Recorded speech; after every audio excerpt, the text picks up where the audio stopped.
right, so welcome everybody to tonight's edition of Muskies Mondays. This is our final edition of the summer, and I am very grateful to be joined by some special guests this evening. I'm going to ask each of them to introduce themselves, but before I do that, I want to introduce myself. My name is Meg Albrink. I am the Director of First Year Experience here at Lakeland. I've been at Lakeland since 1999, serving a variety of roles in faculty and administration. And I'm joined by some wonderful colleagues tonight who can give you a little sense of what it's like to be a Lakeland student from the classroom side of the experience. So maybe we can go around and introduce selves using alphabetical order. I'm an English professor, so alphabeticalism is always a good thing for me. But Professor Kutney, would you mind introducing yourself, telling our guests what your role at Lakeland is, and maybe how you have connected with first year students as a teacher as well? Sure, I'll be glad to. Thank you so much for inviting me to join you tonight. As Meg mentioned, my name is Joshua Kutney.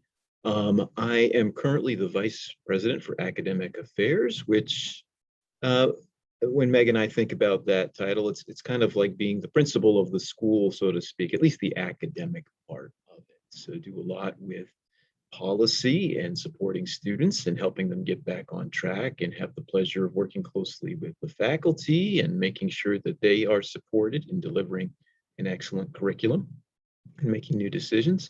I started at Lakeland, it's going to be 15 years now. I think I've been at Lakeland, and I started as a teacher and was a writing teacher for, and still am, for a dozen or so of those years before I had a chance to serve as a dean in a couple of different schools and to take on my current role. So Lakeland's a great place of opportunity. It's a place where as students, working hard, you get to know your faculty and you have a lot of chances to get connected to new opportunities. So alphabetically, I assume that would be you, Dr. Lemke, right? So. I think that's how the alphabet works, yes. Good afternoon, everybody. My name is Richard Lemke. I'm an associate professor of criminal justice. My areas are kind of forensic psychology, criminology, corrections. So people often ask me why people get into a life of crime and public policy about what society can do. It's not a surprise, but my summer has been very busy with additional readings. So it's been an interesting time for my profession. For first year students, a lot of, both at this institution and the others that I've served at, I've worked with a lot of first year students who come into my class, and I always have the question of, I don't know what I want to do yet. So they're looking at what their interests are. They're looking at what the next 4 years might be, how flexible for their innovation or exploration might be into either extracurriculars or even into different majors. So the first couple of classes I have with my students, it's both content-based, but it's also working with them with their aspirations, as well as kind of opening new doors about what criminal justice, criminology, or just surrounding social kind of classes would do for them. So it's a challenge. That first year, it's a brand new experience, but it brings with opportunities. And I always like to see the light up on faces. People realize something that they didn't, kind of a stereotype they might have had that is suddenly gone when they are in my classes. Very cool. Well, thank you. Thank you. And last but hardly least, Britanni Meinert. Thanks for the invitation, Meg. I kind of wish that I didn't have to follow Richard's because that was a really great introduction. But my name is Britanni Meinert. I am the Instructor of Hospitality Management here at Lakeland. Been here since 2015, but no stranger to Lakeland, as I got my undergraduate here a really long time ago, as well as my graduate degree. So I've been with Lakeland for quite a long time in several different capacities. But my exposure to first year students really is I teach introduction to business. So if any of you find yourselves to be a business major, a business minor, or just curious about business, there's a good chance you're going to end up in my class. And in addition to that, I advise about 30 students a year. And, through those conversations, it's not just about picking up your classes, but like Richard said, it's about kind of that career exploration and finding out things that you're curious about and trying to connect you to those opportunities that will help you. It's also about trying to connect you to the resources that you need to be successful, because at Lakeland, we have an abundance of resources to help you be successful. Just reach out to somebody and tell us what you need, and we will definitely find it for you. So I think that Lakeland's a really special place in that we really nurture a lot of those kinds of students that may have thought that college wasn't for them, but they took a shot at it. And we're here to really see you through that entire journey and see you walk across that stage at graduation. So that's my plug for first year students, but you guys are going to be great and you have a lot of help and a lot of support around you. Awesome. Thank you. So, I want to dig into some of these different topics, advising, first year classes, all of these different pieces. I'm wondering if each of you, though, I heard a variety of ways that we introduced each other or introduced ourselves. And I'm wondering, what's the protocol when a student is talking to a faculty member? How should they address that person? These are, I think, some of the questions about what might be different from high school to college. I think we'll probably touch on that a couple different places throughout tonight's conversation. But how do you prefer to be addressed by your students? If they want to get your attention or if they want to talk to you after class, how should they reach out to you? What should they call you? Who wants to go first? I'll go first. I prefer my first name. I think that it helps to break the ice a little bit and helps to build that trust right away. Mrs. Minor just feels a little too formal, feels like I'm looking for my mother-in-law somewhere. So Brittany is totally fine with me. I once had a student who wasn't totally comfortable with that. And I said, well, what would you like to call me? And so he called me Miss B for like 2 years. And then finally, when he got to be a senior, he called me Brittany. So for me, it's a first name kind of thing. That's just what I'm comfortable with. And as long as students are comfortable with it as well. But if you're not, we can come up with something else. Very good. Very good. Richard? I'll break the question into two parts, Meg, because I think there's both the modality and also the form. So for me, I like the students to try to communicate with me in whichever method is most comfortable for them at the time, especially first year students. So I at times come off as kind of rough. So if students are more comfortable sending an email and communicating in that modality, I encourage it, whether it's in class, after class. I try to keep an open door policy so that people can approach me and ask questions about course content, about vocation. I will be the opposite spectrum from Brittany, Professor Minor, because I usually tell my students that during the time at Lakeland, I would prefer Professor Lemke, but when you cross across that stage, one of the benefits is you can call me Richard, because I'm no longer in a position which I have to assess and the merit of your work. And at that point, we can talk to each other as peers in a community of criminal justice. But until that, it's always good to remind that there's still a kind of a difference of power between a professor and a student. And just having that nice little acronym, the Professor Lemke, is a way to remind both of us about boundaries. So for me, that's a preference. It's more of a personal preference. It's not something that I would say is a Lakeland rule, but it's just a personal rule for myself. Right, thank you. Professor Kutney. Sure, I've fallen to a similar camp as Richard, and that, Professor Kutney, Dr. Kutney, not because we are seeking people to kind of, be overly reverent, but I've discovered, at least when I work with freshmen, at least in my classes, that it helps them sometimes to take themselves seriously if I'm asking them to think about the context as being slightly more serious or having a little bit of formality. You can tell I wore a tie. It's hard not to find me in one, but very accessible nonetheless. And as far as finding out how your teachers like to be called, if you listen on the first day of class, typically they'll say, you can call me this, or you can always go up to them and say, err on the side of formality. Professor Lemke, how should I call you? How would you like me to refer to you? And or Professor Albrink, and they'll let you know, and then you'll know, and you'll be able to go with that. So, but this is great on this call though, because we see a couple of different preferences. So. Yeah, and I think that's what I noticed too in working with colleagues at Lakeland is there's different levels of communication and comfort with different levels of formality. And I guess rather than, I think your advice is really helpful because we don't want students to worry about who they're calling by their first name and who they're calling professor. So I think that advice is really helpful. Start with the formal, start with Professor X.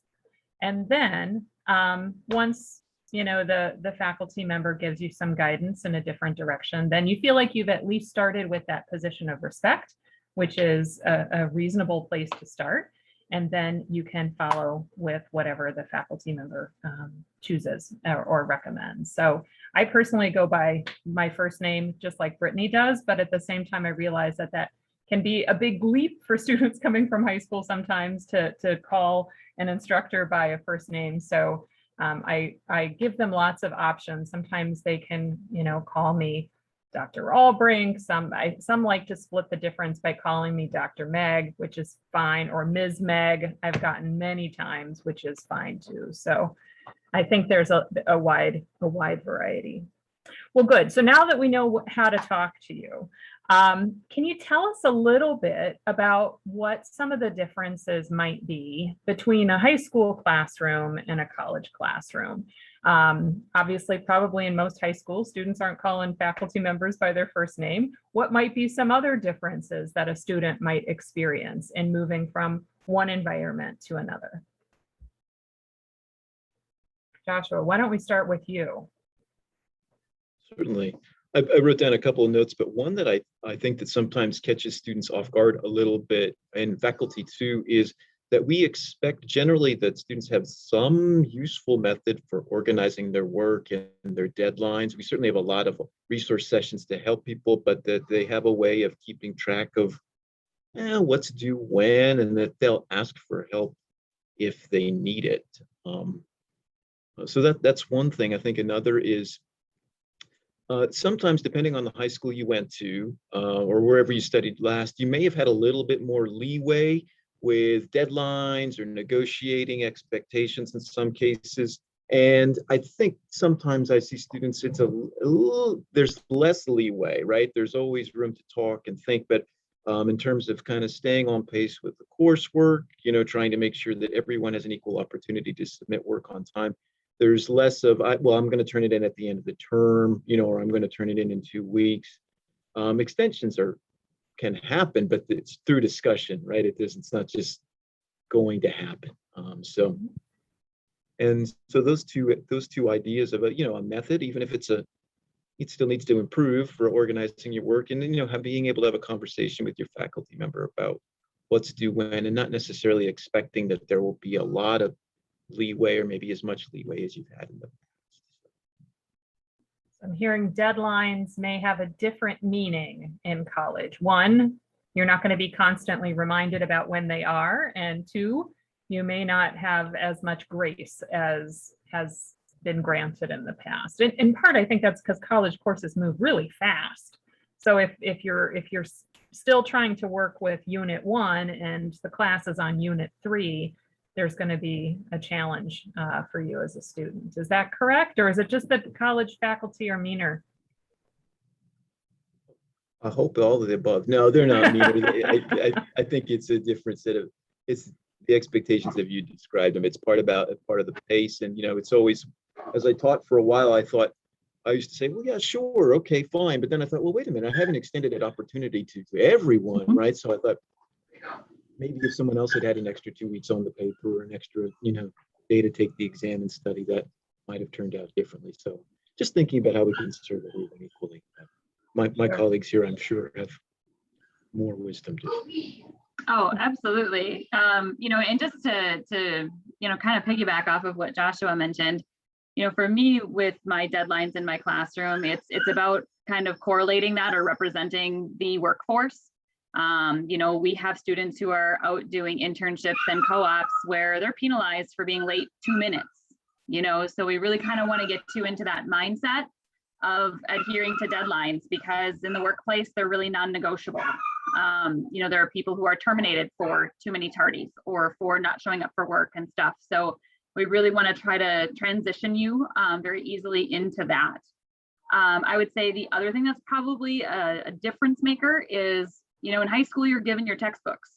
In college, you have to purchase your textbooks because they're really critical to being ready and prepared for class and being able to complete your assignments, being able to participate in class discussions.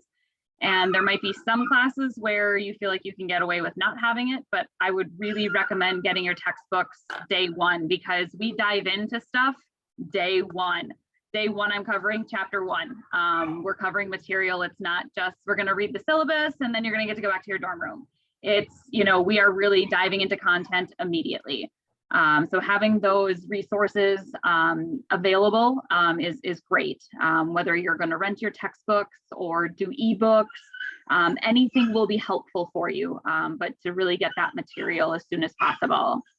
And then the other thing I would say is time management. You have a lot more free time on your hands now than what you did when you were in high school. And so, to really organize your time as to when you're going to be in class. And if you have an online class, I would recommend blocking time each day allocated to that class as if you were sitting in a physical seat, because then deadlines don't creep up on you at the last minute on Sunday at like 11 o'clock when things are due at 11:59 p.m. So really manage your time. And we have people actually in our academic resource center who can help you with those time management skills, because that's a life skill. I have to apologize. We just got a puppy in the last 4 days. Really? I couldn't tell. Yes. And so we are trying to break her of some puppy biting right now.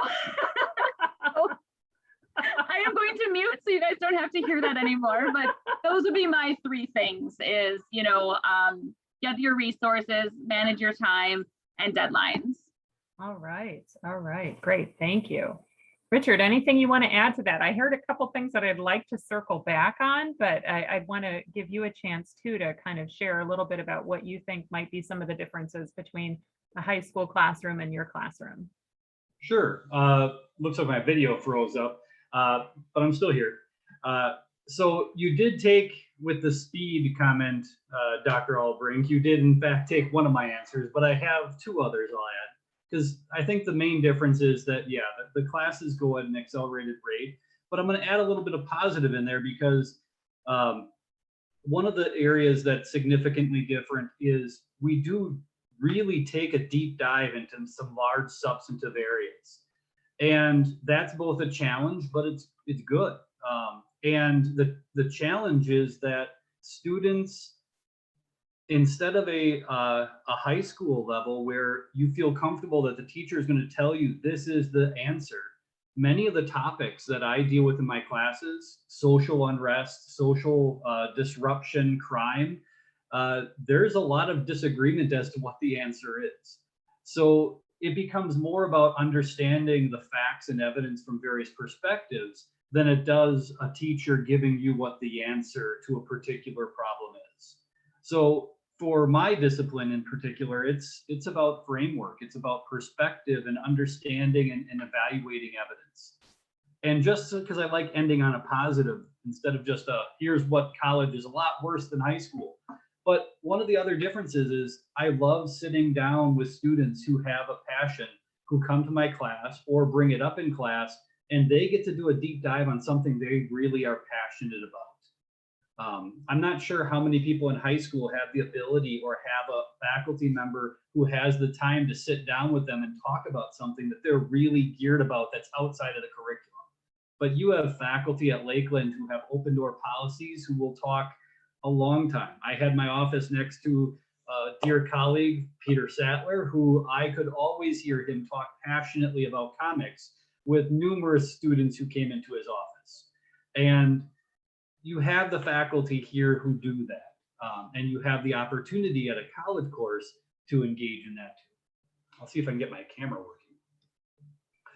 That's really helpful. Thank you, Richard. And I think, what I'm hearing is also that it's a good thing for students to visit with their faculty members. So when they're taking their classes, they're not necessarily going to have the teacher in the classroom. Sometimes that's the way it works in high school. You go to the classroom and that's the same space that's the teacher's office. But at Lakeland, our teachers' offices are in different locations. And so you can go visit with them. One thing that so does everybody hold office hours, and how does a student take advantage of office hours? Yeah, I usually have about 6 hours of posted office hours. But I am also willing to see students outside of that, just because I know that their schedules vary, whether it be with athletics or other extracurriculars and so forth. So, I mean, there have been times where I have met with students, over collaborate at 8 o'clock at night, because that's what worked for them. During advising week, I typically have advising hours, later into the day, to help to accommodate that. So, office hours are definitely something I would recommend taking advantage of, even if it's just to come up and say hi and make an introduction. Don't be fearful of that, because we are all here to help support you, especially when you feel like you're getting stuck in the mud, which usually happens about week 3 or 4. Is that about right, Meg? We are definitely here to just help you. But if we don't know what's going on, we don't know how to help you. So just send us an email, come see us during office hours, try to make an appointment with us, and and we'll definitely try to work with you. But we just first need to understand how to help you.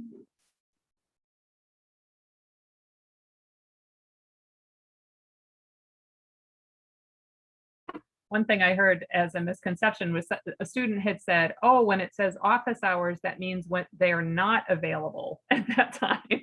It's like, actually, it's the reverse. When they're office hours, you don't even need an appointment. You can drop in, you can see them.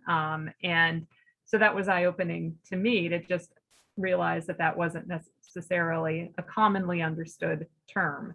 I think one of the things, just to pick up on what Richard was saying, is that we really do enjoy those opportunities to get to know what the student's interest is, and to find ways to tailor assignments so that you're pursuing your interest while also meeting the outcomes of the course. So if it's an open topic, I think that's another thing that I've seen be different from high school to college, is the topic might be wide open, but it might help to sit down with a faculty member to pick the topic that really is going to intrigue you and keep you going with the assignment. Do you offer open-ended assignments in your courses? Is that a kind of thing to expect, or are your assignments a little bit more structured? What might students expect on the assignment or the test spectrum in your class? I can take the lead on this one. So as students progress in the criminal justice programs, it becomes increasingly more open, the topic itself, but the skill of both gathering the evidence and the analysis of the evidence is what we really look at. So early on in the intro class, what happens is I give them a choice of several of the written assignments, but that's their choice. Because I find that early on, right away at the freshman level, sometimes it's, if we throw people right into the water, they're navigating too many different variables to effectively do the assignment and do it well. So we build up that level of discretion, but yeah, they can fully expect a significant amount of autonomy in the topic choice and how they want to kind of attack that assignment as you get to your sophomore, junior, and senior year. Yeah, for me, I would say that at the freshman level especially, I try to keep it really structured so that you know what to expect and when to expect it. But in my introduction to business class, I have students develop a business plan, and that's for a business of your choice. So there's some autonomy and some choosing there. Because I think that you learn best when you can connect it with something that is important to you, or you have some sort of a connection to, or if you ever thought to yourself, you know, I'd always want to run a business doing this, and now you have an opportunity to really flush that out and determine whether or not at the end of the term, if that's something that you do want to pursue or not. I have had students actually graduate and then 2 years later email me and say, hey, do you still have my business plan from Intro to Business? Because I think I'd really like to do that now. You know, so there's definitely that. But I think that Richard's right. As you kind of grow more and become more of a veteran student, you'll have more of those kinds of opportunities depending on the coursework that you take. We use a blend of both approaches in our writing curriculum, right? Finding subjects that students care about, that they want to put on the page, and then we can start to do some real specific work with it. There will be topics that, to the points that my two colleagues have made, you know, we really want to help students understand an aspect of the research process or integrating evidence, and it really will go better if we're all working with a common text or some different articles, and then we start to put it together. And from there, we can start to open up more opportunities for choice. But, you know, in dialogue with the professor too, to make sure you're not going down an avenue that is going to be, you know, more than you can kind of carve off in a couple of weeks, or that I know already is going to be, you're going to be wading through a lot of unhelpful debate and argument to get to something good, so we can help steer you in the right direction so you can do a good job. So there's certainly a place at Lakeland, as my colleagues have said, to kind of figure out what you want to do, use your assignments to get there, and then refine your thinking on that subject as you move across the various years you're with us. So one thing that I've heard various folks talk about is kind of that mentoring, advising, exploratory relationship. How are students advised at Lakeland? Who is their advisor? And how do they begin that process of exploring different areas of interest or different directions that they might want to go? I'll take the easiest of those questions. Who's my advisor? Generally speaking, your advisor is the teacher of your first year seminar. So if you're in Core 1, at least for your first semester, your Core 1 teacher is your advisor. In College Success Seminar, that person is advising you. If in the honors program, your introductory honors course teacher is advising you. And that's really great, because when I talk to parents too, they really like this too, right? Your advisor gets to see you in class at least a couple of times a week, and then can connect with you on various topics. They know who you are and can help. And we integrate some key advising information into some of those classes too, because we see it as a part of your learning and an important piece of the curriculum. You know, we have opportunities too. We're creating more for students to talk to upper class students, right? Or students who are farther along in programs, to figure out if that's a major that's interesting to them, to connect to faculty. And then they decide sometimes that they want to study a particular major, and we can start to move them to an advisor in that area. I think Brittany and Richard probably can speak a little bit more to the way people discover that they want to be in your programs, and the way that they are then mentored and advised throughout the rest of their degree. Yeah, I think if I remember right, we might have as much as 50% of our new students have not decided what major they'd like to pursue. And I assume that at some point along the way, they find Richard, they find Brittany, and they are recruited to those programs by the excitement that they experience in the intro classes. But how do students move into a major, or how do they explore those majors? What are some of the ways that they get a taste of it without having to maybe fully commit? Well, I think that, you know, some of the things that Lakeland does is we have, you know, we have job fairs where employers can connect with students, and sometimes, you know, they just have a really good conversation with somebody at an event like that. You know, sometimes it's, you know, they end up taking an intro to something class, or I've had some of my intro to business class students, you know, defect from their programs and go over into mine in hospitality, because I talk so much about hotels and everything. So, and so, I don't feel bad about that at all. So I've never stolen any of yours though, Richard, so that's okay. So we're good. But, I think that but sometimes I've had, some of my hospitality management students choose other paths because they've done an internship or something in that area. And they're like, you know what, I've just discovered that this really isn't for me. And I'm like, that's okay. Sometimes the best internships tell you what you don't want to do. And then we can help kind of, advise people differently. I once had an accounting student who was a junior and did his accounting internship. And he came to me and he's like, Brittany, I can't sit in an office in a tie all day.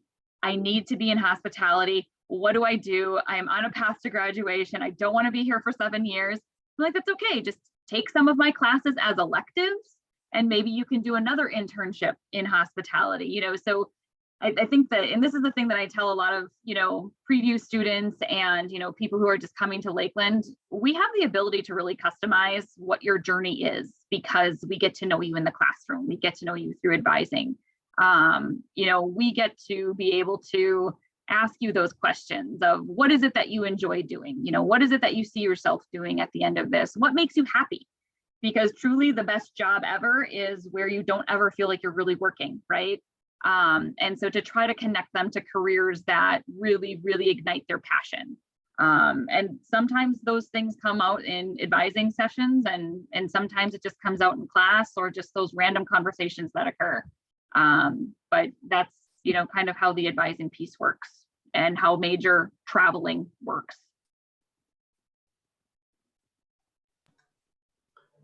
Yeah, I would say that going to the early part of that question about how they're advised, it's to some degree, it's an unofficial, kind of like learning about classes or learning through the internship what your passion is or what your passion is not.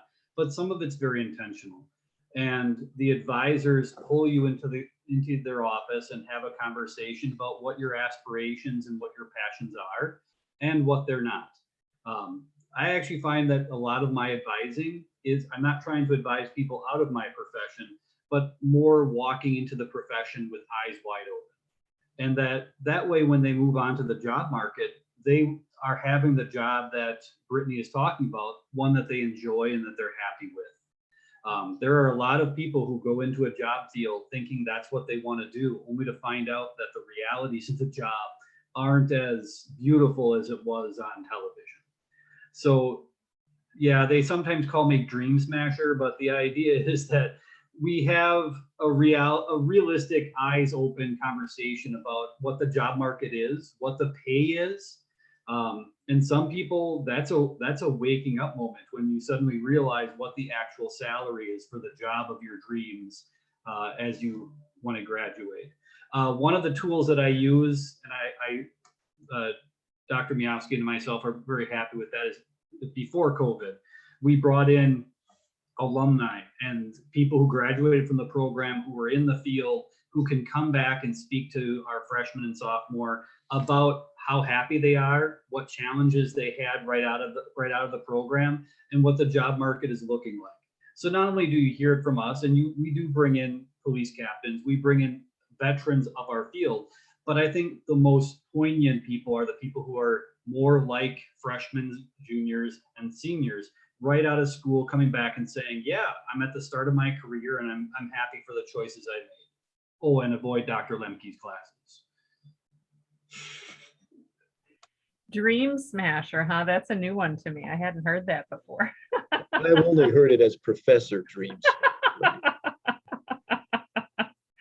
Well, I think one of the things that I'm hearing in several of your comments is that study what you love and love what you study, right? I mean, I think so often we think that there's one thing that's going to get you the job you need, that there's one major, that there's, and I think what we learn in talking with our students and seeing them be successful is that there's many paths to the destination of loving your job and pursuing something that you're really passionate about. And I think that's something that Lakeland's faculty are really good at helping students discover is a way to just really tap into where their passion is, where their capacity to be excellent is, and then to support them in reaching those goals.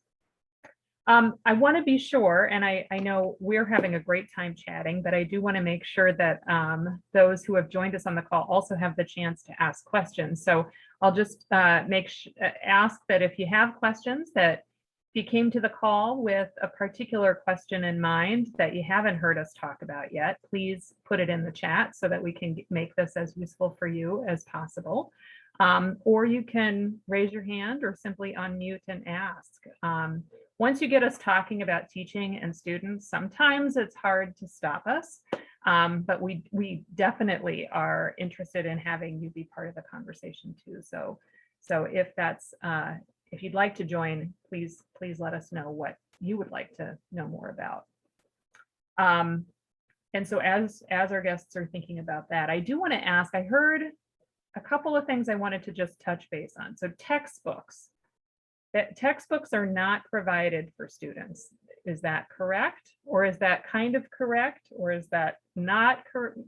What do students need to know about textbooks for fall 2021? How do they find out what their textbooks are? How do they know what they need if they're all in different classes? You should be able to go to the Follett website associated with Lakeland. And if you need the URL, we can get that to you. You should be able to search by your courses and you'll see the books that are assigned to your class. Now, I hope none of you are Follett representatives on this call, but I will say that you don't have to buy your textbooks through that platform, but you can do some reconnaissance work, Dr. Lemke, correct? And find out what you do need for books, and you could shop around at other vendors and find the right price. We have some students who have a particular financial aid situation whereby they need to use Follett, and that's fine. But that would be a place to start. You can always ask faculty too, but of course you want to try to have the books ahead of time.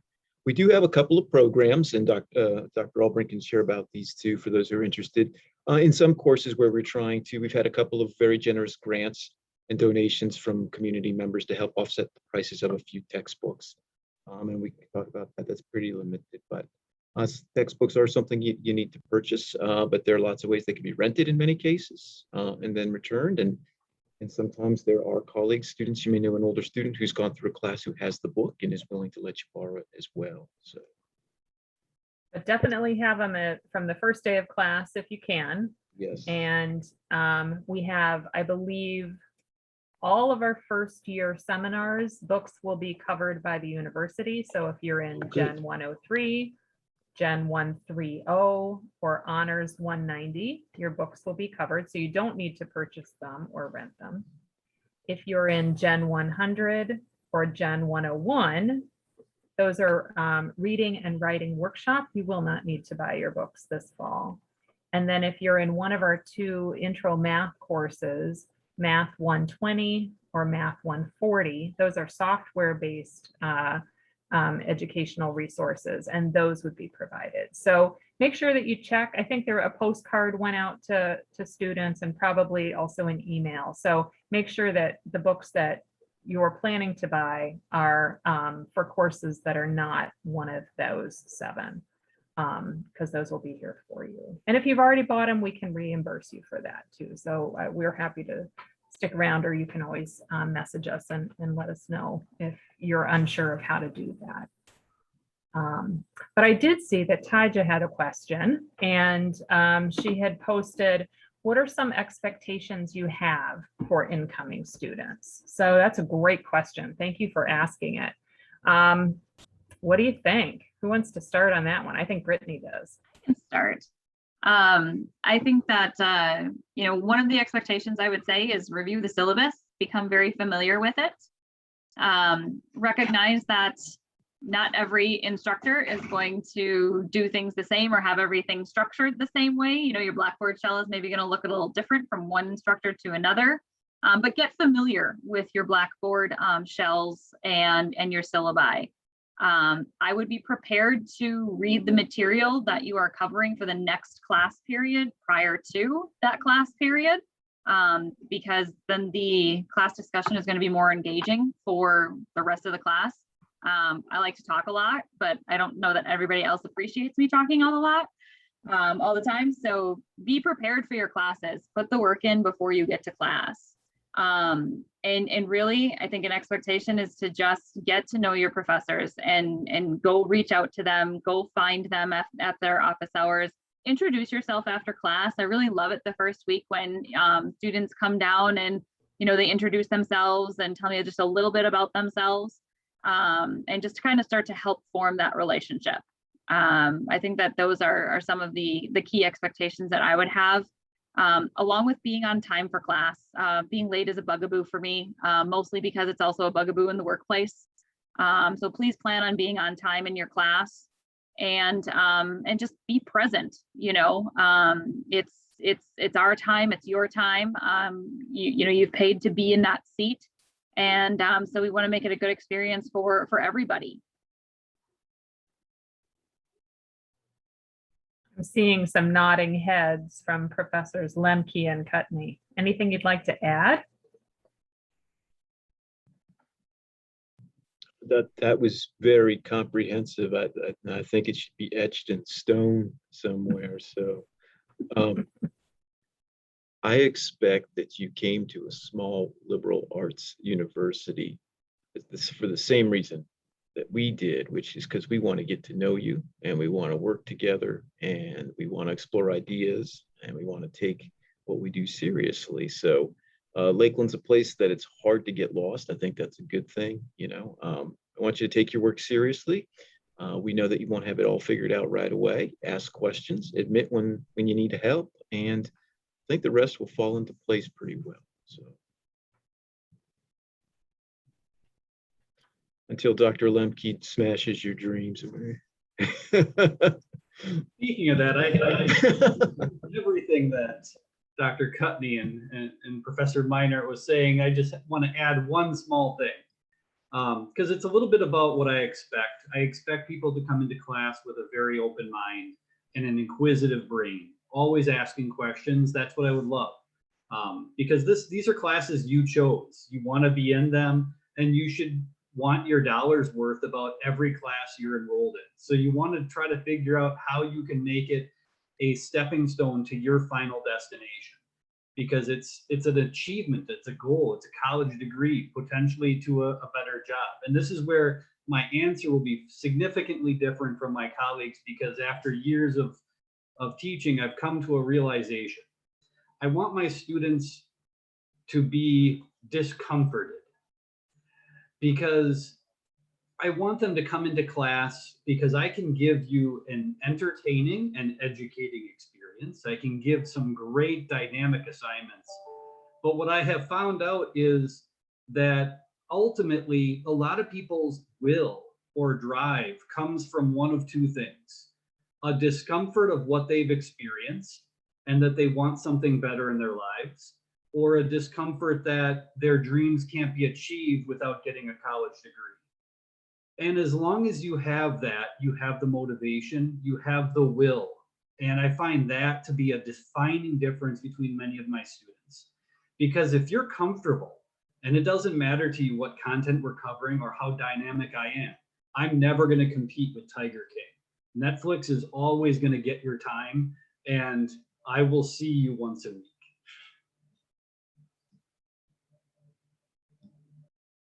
So that productive unsettledness is what you're looking for, right? Just something.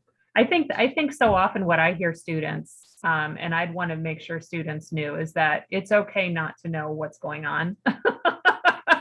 And not that we're trying to confuse you by any means, but that we don't expect you to have it all figured out. That's the point of college. And so if you are confused, tell us.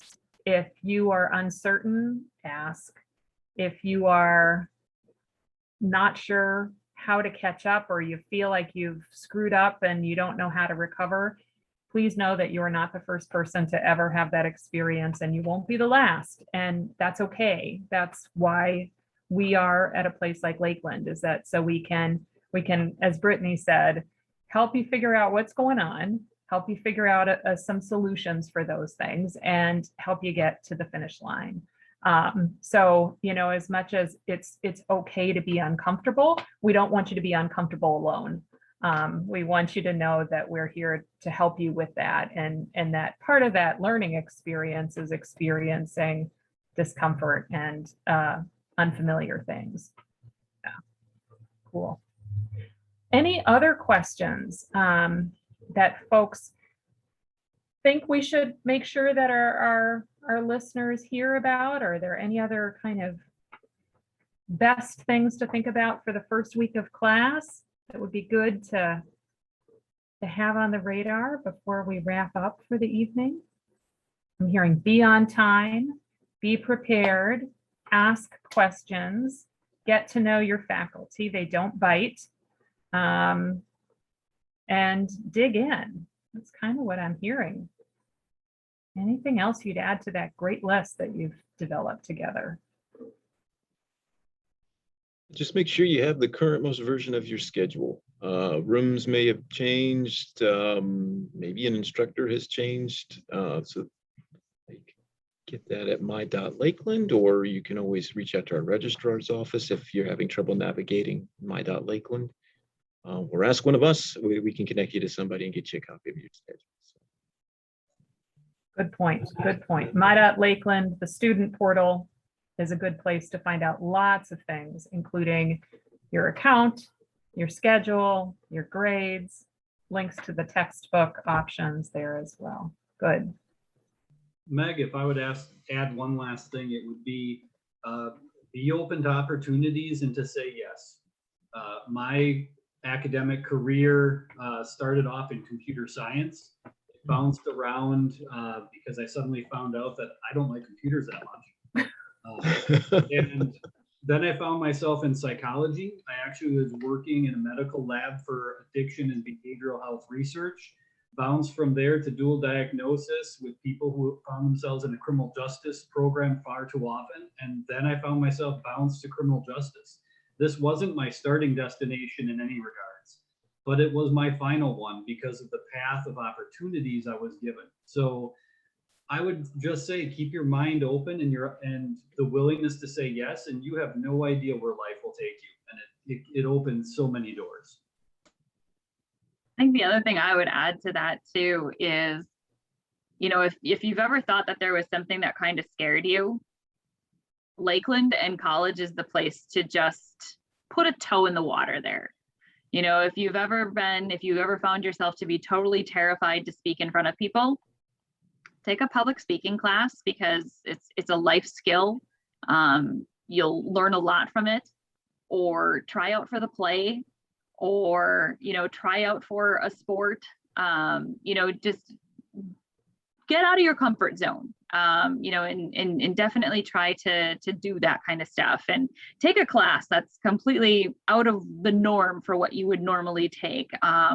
You know, we have a lot of freedom with electives for you to be able to do that. I know that, you know, so much of what I had in my Lakeland experience really shaped who I am today and my ability to conversate about just about anything on the planet, because of all the different classes that I took at Lakeland. And a lot of it came through, you know, my gen eds, which, you know, everybody kind of complains and grumbles about taking, but they really do serve a purpose. You know, I fell in love with art through a lot of my art history classes. And, you know, now it's something that I enjoy doing. I can talk about more than just hotels with people because of a lot of those kinds of classes that I took. So, you know, kind of stretch yourself out of your comfort zone. If there's something that piques your curiosity, but it scares you, do it anyways. Great advice. Well, we'll stick here for just a little longer if folks have questions that they were feeling uncertain about asking about. But I want to thank our guests for joining us this evening, and let you know that we will have this posted if there's any part you want to go back to and listen to again. We'll put that up on the Orientation 2021 webpage later this week. But we're really excited to see you this fall, and we appreciate you joining us this evening. Thanks, everybody, and have a great night.